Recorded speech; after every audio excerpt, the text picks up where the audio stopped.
वर्तमान में सनातनी हिंदू जाग रहा है या और भटक चुका है?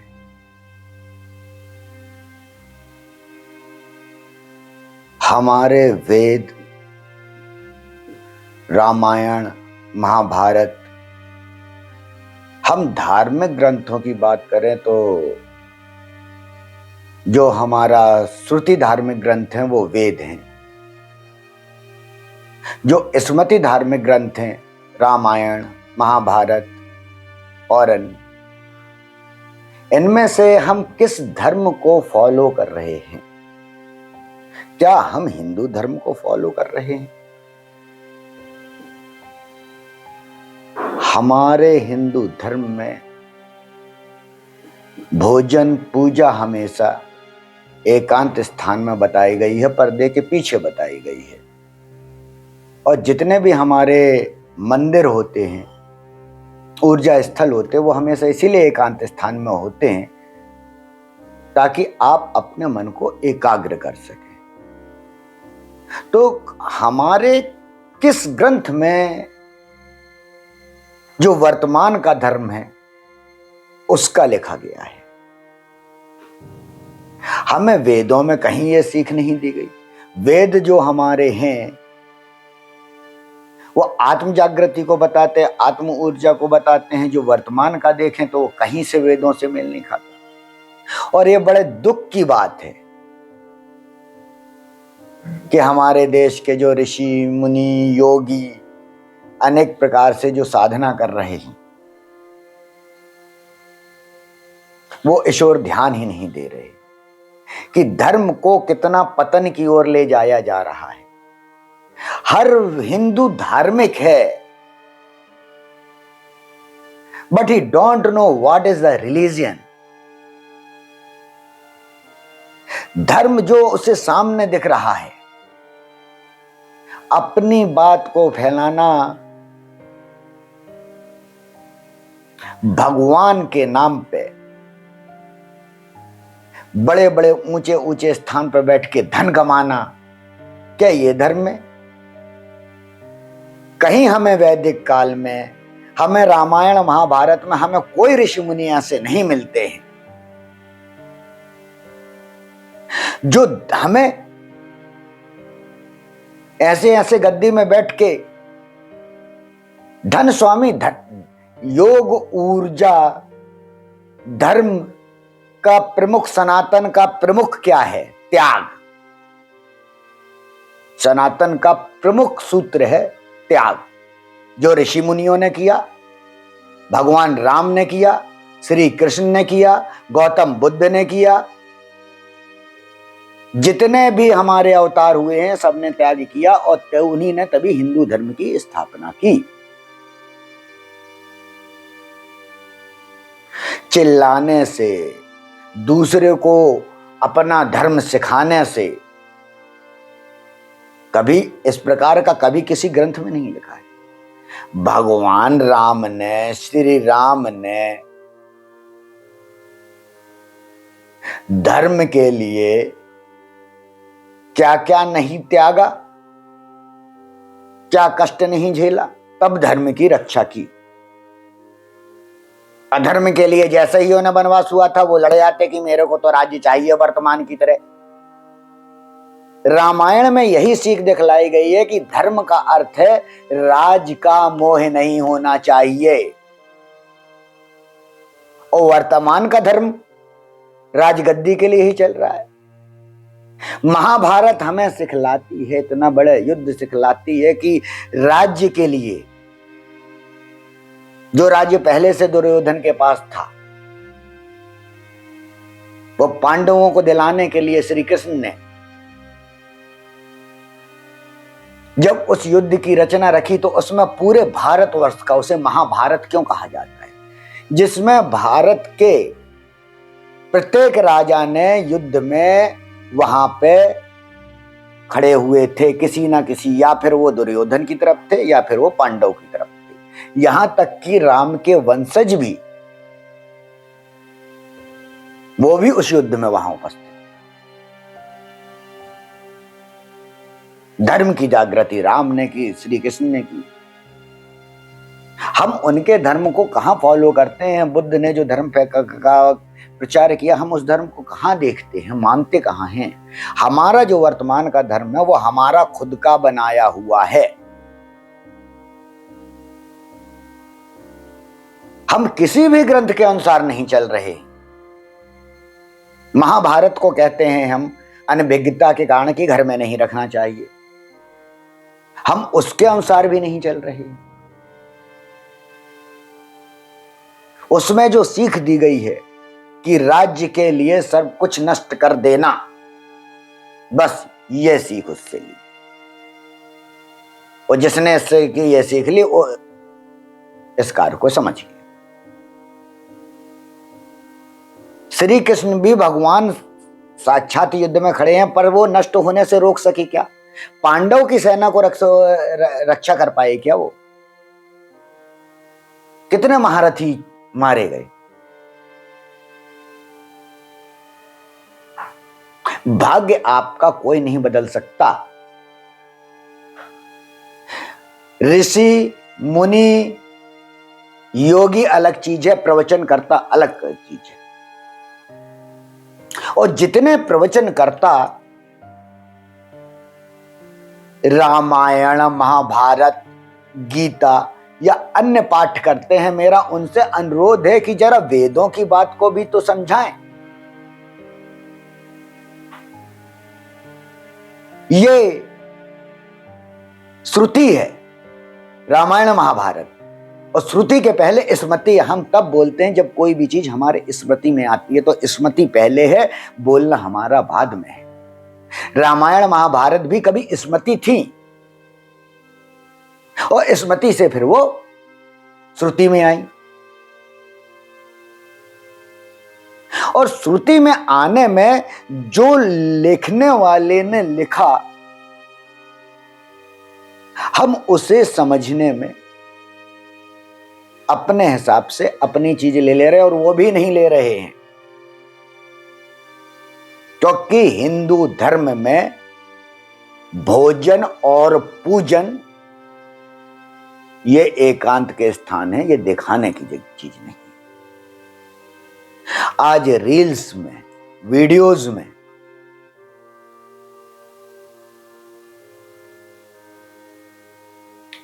पूजा को दिखाया जा रहा है, पाठ को दिखाया जा रहा है, हनुमान चालीसा कर रहे हैं। कैसे हनुमान जी खुश होंगे? बिल्कुल नहीं खुश हो सकते हैं। हर चीज के नियम है। आप नियम से कोई काम, आप किसी से मिलना चाहते हैं, आप सपोज चीफ मिनिस्टर से आप मिलना चाहते हैं, आप धीरे सीधे धड़धड़ाते घुस जाइए, वो क्या करेगा? आपको तुरंत भगा देगा। आपने अपॉइंटमेंट लिया है। जब आपसे एक मिनिस्टर नहीं मिल सक रहा है आम तरीके से, तो आप हनुमान जी को कैसे आप सोच रहे हैं कि आपने चाहे जहां हनुमान चालीसा करना चालू कर दिया, पाठ चालू कर दिए।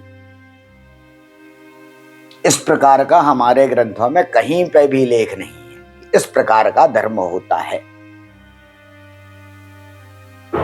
ना। ये हमारे स्मृति वेदों का है, ना ये हमारे श्रुति रामायण महाभारत का है। तो फिर हम किस धार्मिक ग्रंथ के अनुसार चल रहे हैं? ये कितनी दुख की बात है कि हर धर्म किसी एक चीज को लेके चलता है।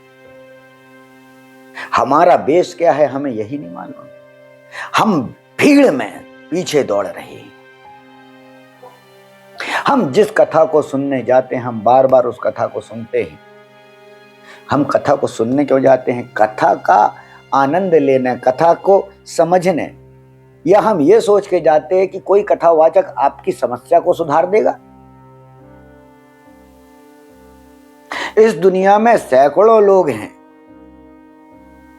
जो आपका भूत बता देंगे।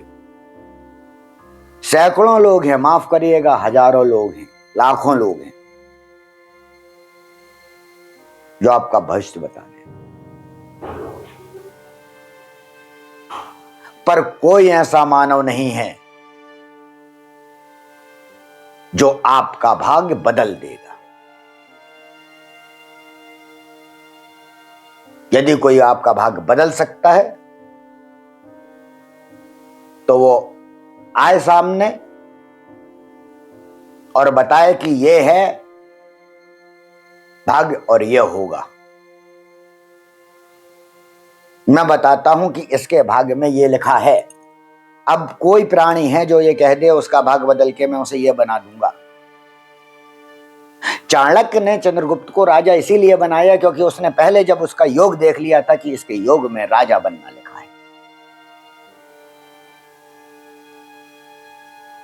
चाणक्य धर्म का ज्ञाता था, इसीलिए हमने रामायण या महाभारत जो टीवी सीरियल में देखी है हमें उतना ही ज्ञान है, और आज की पीढ़ी ने तो वो भी नहीं देखी है। वो इतना बस जानता है कि दुर्योधन खराब था, उसने चीरहरण करवाया था और संपत्ति नहीं दे रहा था और पांडवों ने मिलकर मार डाला। ये किसी को नहीं मालूम ध्यान देने की बात है कि दुर्योधन को स्वर्ग मिला। आखिर क्यों मिला स्वर्ग?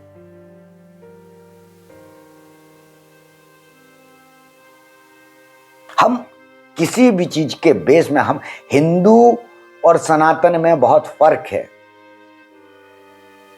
सनातन का अर्थ है ना उत्पन्न ना अंत, जो शिव है, जो शून्य है, जो अनंत है, और वही हमारा वास्तविक धर्म ग्रंथ है। और वेद ही शून्य और अनंत है। रामायण आपको कई प्रकार के मिल जाएंगे, अद्भुत रामायण, वाल्मीकि रामायण, रामचरितमानस, अनेक प्रकार के हैं। आप हमारी वेबसाइट positivethought.center.com, सनातन पुस्तक ज्ञान संग्रह मुफ्त है। आप कोई भी सनातन की पुस्तकें पढ़िए, उसके अंदर आपको उसमें 50 से ऊपर ही प्रकार की रामायण मिल जाएंगी। पर बेस क्या है सबका? धर्म को अगर जगाना है तो धर्म आप कैसे, आपका अपने अंदर का धर्म जागा है। आप जब धर्म आपको मालूम ही नहीं है कि धर्म की परिभाषा क्या है, क्या जय श्री राम कहने से धर्म जाग गया? तो बहुत अच्छी बात, आप धार्मिक बन गए। अब आपने ये ठेका लेके रखा है कि आप दूसरों को भी धार्मिक बनाएंगे, और ये धर्म है क्या? क्या भगवान का नाम चिल्लाना ही धर्म है? तो इतिहास है, युग है, आप उठा के देख ले। रावण भी सीता का हरण करने के लिए एक ब्राह्मण योगी का, ऋषि का रूप लेके आया था। यही माया है, यही कलयुग है कि जब जब सृष्टि में मानवता के ऊपर प्रहार करने के लिए वो आएगा तो वो हमेशा इसी प्रकार का चोला पहन के आएगा। उसकी भावना में अज्ञानता के कारण, वेग में लोग इस प्रकार से बहते जाएंगे कि जिस प्रकार से अभी प्रलय आ रही है, नदियां उफान पे हैं, सैकड़ों लोग मृत हो रहे हैं, प्रकृति भी सक्षम नहीं रह पा रही है हमारे धर्म के कारण, जिसका हम विकराल धर्म धर्म धर्म धर्म चिल्ला रहे हैं। धर्म का हम कितने सनातनी हैं जिन्होंने वेद की एक लाइन भी पढ़ी हो? अगर आपने वेद का एक पन्ना भी पढ़ लिया तो आप वास्तविक सनातनी बन जाएंगे, क्योंकि आपको एक पेज में ही ज्ञान हो जाएगा कि सनातन क्या है। सनातन का जो मूल ग्रंथ है वो वेद इसीलिए है। मूल मीन्स जड़, जड़ से जब निकले अन्य ग्रंथ अलग अलग डाली से उस एक डाली को हमने लिया, उससे फिर 50 और डालियां निकल गईं। हमने अपनी सुविधा अनुसार अपनी अपनी डाली को रख लिया और सबने अपने अपनी बगिया में उन डाली को लगा लिया। तो 1 से 50, 50 से 250, इस प्रकार से जब बढ़ता गया हमारा धर्म ग्रंथ बढ़ते गए। हर कोई लेखक बनना चाहता गया, सबने चाहा मैं लिखूं, मेरे को लोग पढ़ें। उन्होंने ये कभी नहीं चाहा धर्म ग्रंथ को पढ़ें, धर्म ग्रंथ को समझें, मेरे को पढ़ें, मैंने लिखी है ये पुस्तक। धर्म मस्तिष्क की चीज नहीं है, धर्म हृदय की चीज है। मंदिर में जाने के बाद हमारी आंखें स्वतः बंद हो जाती हैं, हृदय खुल जाता है, ये धर्म है। आपका धर्म जिस स्थान में हृदय खुल जाता है वहां पे कहलाता है धर्म। जिस स्थान पे जाके आप भावुक हो जाते हैं, मन की क्रिया को रोकना ही तो धर्म है, वही तो सनातन है। हृदय की क्रिया को आप बंद करके पूर्णता मन के दे गुलाम होके आप कार्य कर रहे हैं। मन का गुलाम कभी धर्म नहीं था। यही राम ने बताया है, यही कृष्ण ने बताया है, यही गौतम बुद्ध ने बताया है कि अज्ञानता छोड़ के अपने हृदय की बात सुनो। बुद्धि आपकी दोनों कार्य करती है, एक बार कहती है ये चीज अच्छी है, एक बार कहती है ये चीज बुरी है, लेकिन वो तब कहेगी बुरी है जब आप विचार करेंगे, तब आप कहेगी वो अच्छी है जब आप विचार करेंगे। जब आप किसी चीज को, कोई चीज आपके सामने आई, आपने उसके विषय में सोचा ही नहीं। मैं तो कहता हूं जो मैं बात कहता हूं उसे असत्य पूरी समझिए, लेकिन उसके विषय में एक बार विचार करिए। जब आप विचार करेंगे तब आपको निर्णय मिलेगा कि क्या ये चीज सत्य है या असत्य है। और जिस प्रकार का हम पूजन धर्म कर रहे हैं, हम अपनी पूजा को लाइव दिखा रहे हैं व्यूअर्स मिलने के लिए, क्या ये धर्म है? आज साधु सन्यासी भगवा कपड़े पहनकर किसी भी प्रकार की सीख दे रहे हैं। इस प्रकार का ये करिए, 5 कटोरी चम्मच में चावल लीजिए, इस प्रकार से उतार दीजिए। कितने लोग भटक रहे हैं। कोई पंडाल में बैठ के बोल रहा है, कोई यूट्यूब में बोल रहा है, और वो मूर्ख बना रहे हैं और जनता बन रही है अपनी समस्याओं को लेके।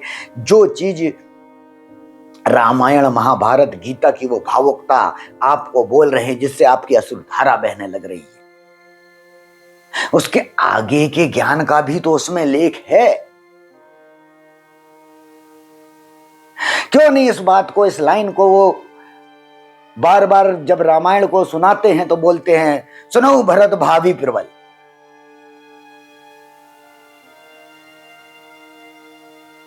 कथा कहूं मुनिनाथ, हानि लाभ जीवन मरण, यश अपयश विद्या। भावों का जो लेखन है, वहां जो मेरा बोलना है, ये भाव का खेल है। जब तक आपके भाव नहीं उत्पन्न होंगे, हृदय तक भाषा नहीं पहुंचेगी, तब तक आपका शब्दों का, मेरे बोलने का कोई औचित्य नहीं, आपका सुनना भी कोई औचित्यपूर्ण नहीं है।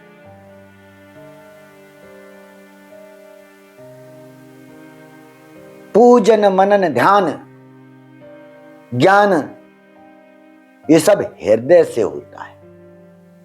मस्तिष्क से आपके नकारात्मक और सकारात्मक स्थिति आएगी।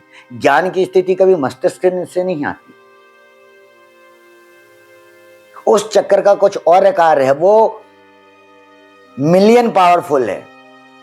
ये तो हृदय, जब आप इसकी ऊर्जा को समझ जाएंगे तो ये तो महाविस्फोटक है। जब आप योग करेंगे तो उस ऊर्जा को हृदय से आप ऊपर पहुंचाएंगे। मैं उन प्राणियों से कहूंगा कि जो समाज का जिनके ऊपर कम भार है, परिवार का जिनके ऊपर कम भार है, वो अपनी ऊर्जा को बाहर दिखाने में ना नष्ट करके उस ऊर्जा को स्वयं जागृत करें और उस ऊर्जा की ताकत देखें कि हमारे ऋषि मुनियों ने जो वेदों में ज्ञान दिया है वो क्या ज्ञान दिया है। वास्तविकता में उसमें इतनी शक्ति है। मैं तो यहां तक गारंटी देता हूं कि उस व्यक्ति को कि वो बीमार हो नहीं सकता, और अपनी शक्ति पैदा को करे तो अपने पास वालों को वो बीमार होने नहीं दे सकता। ये योग में है, प्रत्येक प्राणी कर सकता है।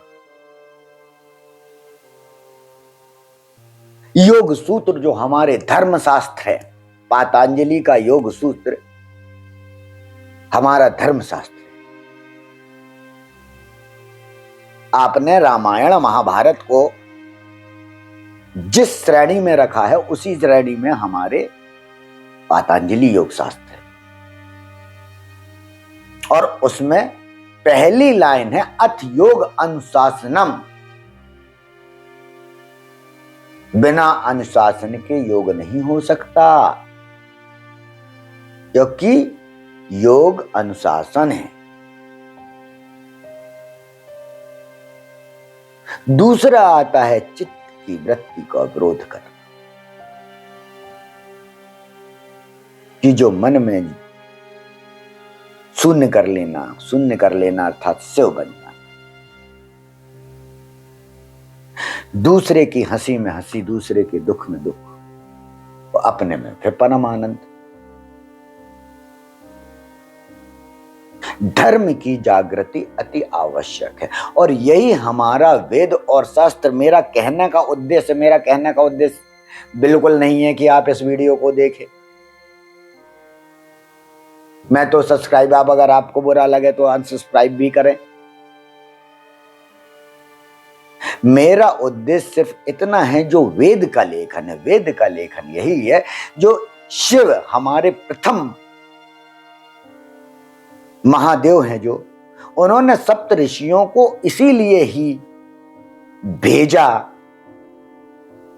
कि इस धर्म ज्ञान का प्रचार करो। ज्ञान हमारे क्या शक्ति, आपके शरीर में सर्व शक्तियां हैं, जिसको जिस प्रकार की चाहिए। अगर आपको धन चाहिए, आपको बैठ के योग के द्वारा मिलेगा। कार्य करिए, मेहनत करिए, फिर योग से उसका तरीका जानिए। ऋषि मुनियों ने, जब सप्त ऋषियों ने उस योग को, साउथ में इसका क्यों प्रचार प्रसार ज्यादा है? क्योंकि अगस्त ऋषि बहुत समय तक वहां पे उसका प्रचार प्रसार करते रहे, और भी जगह पे सब किया। नेपाल से आगे गई, तिब्बत की ओर गई, और अनेक काल में शिव के पुत्र कार्तिकेय जी, जब कार्तिकेय जी ने सबका यहां सर्वनाश खूब मारे, युद्ध करे, तो उनको जब एक ऋषि की शरण में आए तो उन्होंने उन्हें, देव हैं, शिव के पुत्र हैं, तब ऋषि ने ज्ञान दिया कि धर्म ज्ञान क्या है, आत्मा, परमात्मा, जीव, सजीव, निर्जीव। और हम उन वेदों को समझाने के लिए कि एक आम प्राणी समझ सके, जब वेद का आप नहीं पाठन कर पा रहे तो रामायण महाभारत से करें। उसके अलावा भी हमारे जो धर्म ग्रंथ हैं, पातंजलि भी धर्म ग्रंथ है, हम उसे कभी उठा के नहीं देखते, हम उसे कभी नहीं पढ़ते। हमें दो ही धर्म ग्रंथ मालूम। ये हमारे धर्म की प्रति अज्ञानता है कि हमें धर्म ग्रंथ का ज्ञान हो, धर्म ग्रंथ क्या कह रहे हैं ये मालूम हो। हमारे ऊपर क्या, हमारे मस्तिष्क, हम मनुष्य हैं, जानवर के मस्तिष्क के ऊपर मनुष्य शासन करता है, और मनुष्य के मस्तिष्क के ऊपर जो शासन करे वो तो मनुष्य है, और जिस पर शासन कर रहा है, जिसके मस्तिष्क में शासन कर रहा है, वो कौन है? वो पशु समान है। शारीरिक रूप से वो जरूर मनुष्य है, लेकिन आत्म रूप से वो पशु ही है योग की दृष्टि से।